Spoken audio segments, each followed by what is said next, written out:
Welcome back to the Lunch Counter. We're at Gargoyles Grill and Ale with Mayor Keith Hobbs. So welcome back, and we're going to continue on talking about what's the state and the future of our city. So where do you see our city in 5 or 10 years? I think where I see the city is we're going to be the next Fort McMurray. And we're already seeing that growth. Just this year alone, 162 new homes, 33 multiple dwelling units. We're seeing growth already in a big way. Our strategic plan up to 2014 is we want a healthy, vibrant, connected, and strong city. And, we have a lot of social issues to deal with. We're dealing with those. That's a big, really high on my agenda and on all of City Council's radar. We want to make this a healthy city, and so we have to really start combating the drug and alcohol issues in this city. And I think once we get those somewhat under control and we have all this growth from the mining, and I firmly believe that we are going to have a lot. And it's not just mining, we're diversifying the economy. I think we're going to be in one of the strongest positions in this country as a city. Do you think we have some hidden economies that we don't really talk about? I'm thinking of the med school at Lakehead University, and now the law school's coming up. What does that give to our economy and bring into our city? Just Lakehead University alone, their enrollment is way up. Dr. Brian Stevenson, who I've met with on many occasions, and also the president of Confederation College, Jim Matter. They're both trying to grow their campuses, and they're seeing that success already. They're up to 300 international students plus at Lakehead University, and that's a huge component. So those are hidden gems. They are big economic drivers for our community. And the more we can attract, the more students we can attract here. Their families move here on occasion. So those are hidden gems. The med school, for sure. Look at the spin-off this week with the conference, Rendezvous 2012. 850 delegates here for a week spending money in our city. Last year, Thunder Bay had the highest highest occupancy rate in Canada for hotels. And we're seeing now 3 new hotels being built in Thunder Bay. That's huge. So there's lots of things that are contributing now. Right. And those are 2 of them for sure, the college and the university. Is the med school, bringing in new doctors for us? Are we making any headway with that problem? I believe that. And I want to get back to the waterfront. Sure. Because one of the condos, I just talked to a doctor that purchased one of the penthouses in the condo. He's from out of town. He's moving his practice to Thunder Bay. Okay. So that economic spin-off from that, not only are we getting the taxes from that, but this doctor is bringing a practice to Thunder Bay. And the med school, definitely. I mean, this conference, I've been talking to people from all over the world this week. And, Thunder Bay is now on the map internationally with the medical profession. Right. And we're seeing that. We're attracting scientists and doctors regularly. Every month I'm signing letters welcoming them to the city. That's good. Can the city grow too fast? Can we run into trouble if we're expecting the mining to happen? Have we got a good handle on how we're going to grow the city? That's one of our biggest challenges, not only the labor force, but houses. We're going to have to build a lot of houses. Do we have the land to do that? And that's why we're doing this mining readiness strategy. It's going to cover everything from housing to labor, to medical. We have to have every single piece in place, as we grow.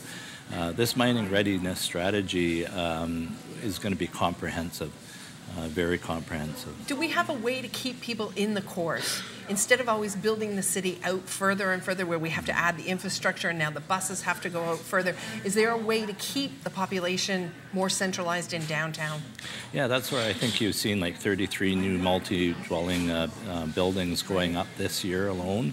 And I think we have to look at that. Like Simpson Street, my vision for Simpson Street would be to make a mix of residential and commercial, like restaurants, boutiques, and have that residential component. So yes, we need to build up our city and not build out. It's a very, very big drain on our resources when you do that. So, is there incentives for Simpson Street? How do we get businesses and people encouraged to be down there?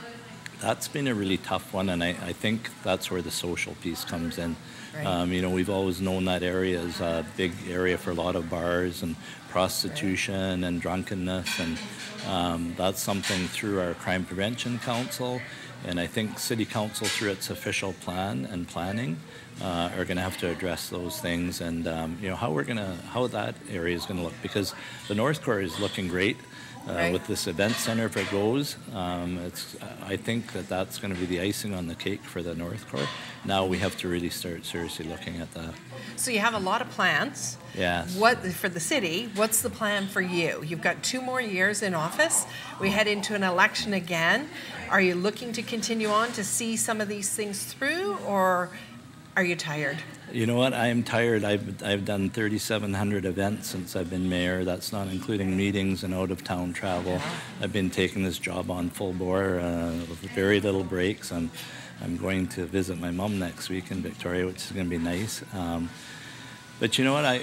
Right now I'm leaning about 80% in favor of another term and 20% against. But I really would love to see some things through. I'd like to see the South Core looked at. I'd like to see this event center through and the mining piece. So I would love to do a second term, I think. That's going to be up to the voters, obviously, Right. if they want me or not.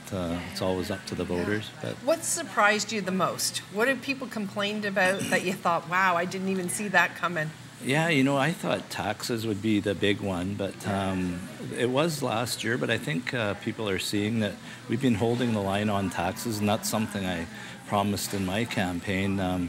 You know, previous to me being mayor, we were at about 4.5%, and last year it was 2.5%. The year before it was 2.5%, and you have to remember that 1.5% of that went to the renewed infrastructure program, enhanced infrastructure program. So I think we have held the line on taxes.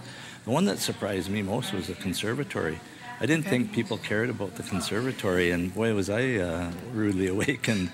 But that's, again, where public consultation and transparency and listening to the public, Right. That's how we have to run the city. We have to listen more to the public. Yeah. So we voted unanimously to keep the conservatory open, and we're going to have to manage it better, though. Right. Definitely. What about bike lanes? You hear much about bike lanes? We see it in the newspaper quite a bit. You know, I've spoken publicly against bike lanes. I'm not a big proponent of them. I am a big proponent of bike paths. If you look at the system that they have in Edmonton, I would love to have an independent bike path system, totally independent of roads. You know, they talk about bike lanes reducing accidents. I'd love to see no accidents on our roads involving Right. vehicles and bicycles. So if you put them on paths independent of roadways, you can still have the same effect. People can get across town Right. and in safety. Do we have the space to be able to do that, you think? Yes, we do. I definitely believe we do. And we already have a good network. You have a network in Westfort by the college and university up in Current River. I think if you could join them east and west, north and south, so Right. that people can get around. It's expensive, but I think it's well worth it. If we Right. save one human life, then it's worth it. We're going to take a break. When we come back, we'll talk about taxes and where we're headed with I our love taxes. talking about taxes.